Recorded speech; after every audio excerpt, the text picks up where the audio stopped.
Larda qabziyat umuman bezovta qilmaydi.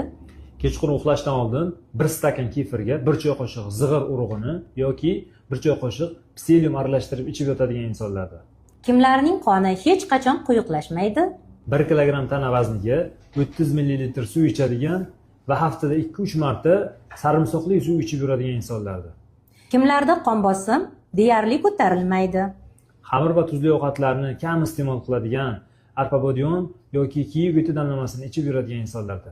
Kimlarda jigar va o't qopi yaxshi ishlaydi. Haftada 2-3 marta 1 qoshiq zaytun yog'iga yarimta limon suvini aralashtirib ichadigan insonlarda. Kimlarning uyqusi hech qachon buzilmaydi.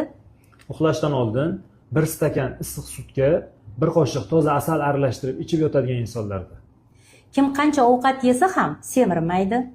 Tanasida surunkali yallig'lanish va gormonlarda o'zgarish bor insonlar hech qachon semirmaydi. Kimlar umuman oza olmaydi. Iste'mol qiladigan ovqat kaloriyasi sarflaydigan kaloriyasiga teng bo'lsa yoki undan yuqori bo'lsa hech qachon oza olmaydi.